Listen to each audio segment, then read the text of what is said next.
So here's the question from Kara. How do I address another Christian who says it is kind to use preferred pronouns? They say by you not using the preferred pronoun, that means you're being a hypocrite, unkind, unloving, and judgmental.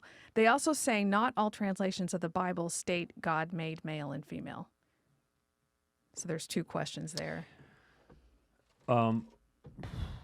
Well, the question is, what does the text actually say, not whether you can find some kind of super flexible translation that fits your theology. I mean, that's silly. I can't even imagine that there could be one that doesn't say male and female. I can't imagine either.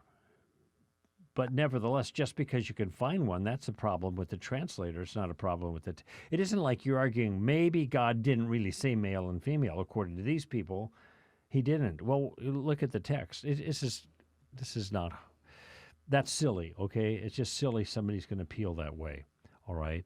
So let's just dispatch that right away. The second thing is that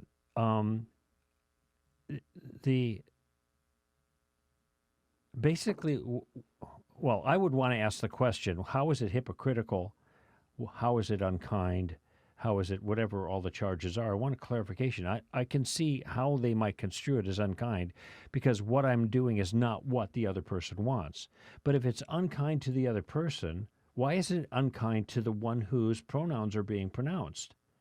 I'm sorry, to the one who's being bullied into using pronouns that are inconsistent with their convictions. Why are you being unkind to me by forcing me to live by their truth? In fact, this is a line that I'm not sure if it's in the book or not, but Street Smarts, but it's one that can be used. So, is that her truth that she is a man, and that we should use male pronouns with her? Yeah, that's her truth. Well, then why are you asking me to live by her truth instead of by my own truth? Now, what you're doing there is you're using their odd way of thinking about truth against them. You're just employing it against them. And it's very easy to do since all of these streets, so to speak, are one way. They only are meant to favor one side. We can't hurt their feelings. Well, what about hurting my feelings?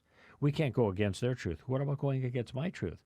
We can't be intolerant about them. Why is it okay then to be intolerant about me, towards me? This works both ways. A point that I do make in the book, though, is that it is not an example of loving your neighbor to do this. Because what you're doing is promoting a lie which lie ends up harming them. And you can tell that simply by the suicide rates of these people and or the attempted suicide and the suicide rates. It's very high. It's unbelievably high, 20 times the regular. Now, people are going to say, see what you Christians are doing.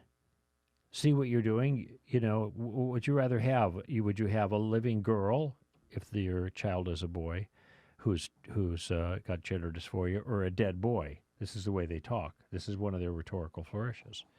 The reason that people are committing suicide is not because they're a very small amount of the a very small fraction of the population who you are not allowed to hear from anyway disagrees with this whole movement. Everybody else on the planet is aggressively promoting an affirmation of this view. How could it possibly be that this little sliver of people that never get heard because their side doesn't get reported in a favorable way are the ones responsible for all these people killing themselves or attempting to kill themselves? No, the statistics are the same in Sweden as they are here. And I footnote that in the book. And Sweden is much more sanguine about this whole issue, obviously, than we are in this country. So these are it is not kind to promote a lie that does damage to the person who's believing it. Let me say that again. It is not kind to promote a lie that does damage to the person who believes the lie. And that's basically what we're being told. Oh, it's kind. It's nice. Okay.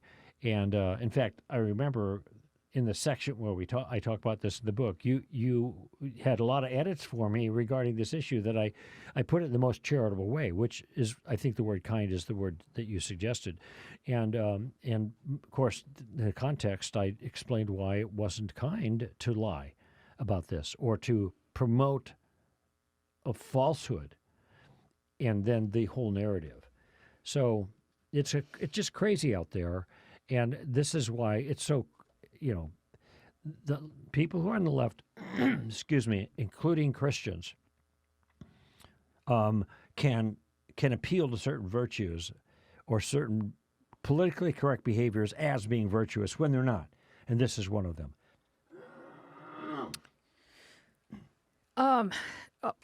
Just very quickly about the translation part of this, it would be very easy just to say, which translation did you have in mind?